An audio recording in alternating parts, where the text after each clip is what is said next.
भाग 1। जन्म और बचपन की अद्भुत बुद्धि मेधा। जब विश्व के लोग धर्म से विमुख होकर अधर्म की ओर बढ़ने लगते हैं और संस्कृति को त्याग कर विकृति अपनाने लगते हैं, तब इस पृथ्वी पर ऐसे महापुरुषों का जन्म होता है जो समाज को सही राह दिखाते हैं। ऐसी ही कहानी है उत्तर गुजरात के पिपलधन करबटिया गांव में रहने वाले सुश्रावक केशवलाल और सुश्राविका चंदन बहन के घर में जन्मे एक तेजस्वी बालक की कलिकाल के गहरे अंधकार में प्रकाश फैलाने के लिए सन 1929 की पौषवद अमावस्या की मध्यरात्रि में इस बालक का जन्म हुआ, जिसका नाम रखा गया जयंतीलाल। बचपन से ही रात्रि भोजन और जमीन कंद का त्याग इनके लिए बिल्कुल सहज था। रोज प्रभु पूजा, गुरु वंदन और स्वाध्याय करना इनका प्रिय कार्य था। अहमदाबाद के स्कूल में ये हमेशा प्रथम श्रेणी के उत्तीर्ण होते थे और दूसरों को पढ़ाते भी थे। विज्ञान और गणित के ऐसे जटिल सवाल जिन्हें देखकर अच्छों के पसीने आ जाएं, जयंतीलाल के लिए वे अत्यंत सरल हो जाते थे।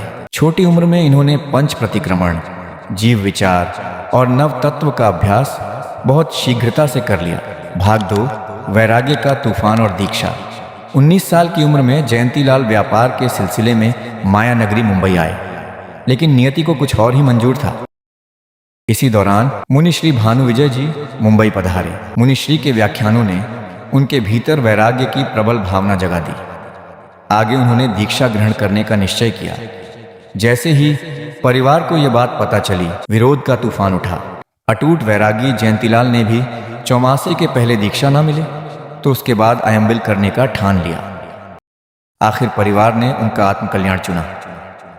सन 1952 में आचार्य देव श्री प्रेम सुरीश्वर जी महाराज साहिब के पावन हाथों से दीक्षा प्राप्त कर पूज्य भवन भानु सुरीश्वर जी महाराज साहिब के प्रथम शिष्य पन्यास पद्म विजय जी के शिष्य श्री जगत चंद्र विजय जी बने। दीक्षा के बाद 16 वर्ष तक पूज्य प्रेम सुरीश्वर जी महाराज साहिब की सेवा की। भाग 3। 60,000 श्लोक और कठोर तपस्या। दीक्षा के बाद उन्होंने गुरु कृपा से अल्प समय में अनेक शास्त्रों का गहन अध्ययन किया। उन्होंने कर्म साहित्य के स्थितिबंध के ऊपर लगभग 60,000 नए श्लोकों की रचना की। अनेक महात्माओं को गूढ़ शास्त्रों और न्याय दर्शन का अध्ययन करवाया। कई सालों तक उन्होंने 5 द्रव्य के एकाशने किए और दाल और रोटी दूसरी बात खोटी, इस सिद्धांत पर चलते हुए पूज्य श्री ने कई बार 2 द्रव्य से एकाशना की। भाग 4। सर्वोच्च पद और जन्म दिवस। मुनिश्री की उत्कृष्ट साधना और वैराग्य को देखकर उन्हें क्रमशः जिन शासन के पदों पर आसीन किया गया। सन 1982 में नडियाद में गणी पद, सन 1985 में पाटन में पन्यास पद और अंततः सन 1988 में बेंगलोर में आचार्य पद प्रदान किया गया। पूज्य भुवन भानु सुरीश्वर जी महाराजा के वृद्धहस्तों से दी गई अंतिम आचार्य पदवी थी। आज कुल 37 शिष्य प्रशिष्यों के परिवार के साथ पूज्यपाद आचार्य भगवंत जगत चंद्र सुरीश्वर जी महाराज हम सबके बीच विराजमान हैं।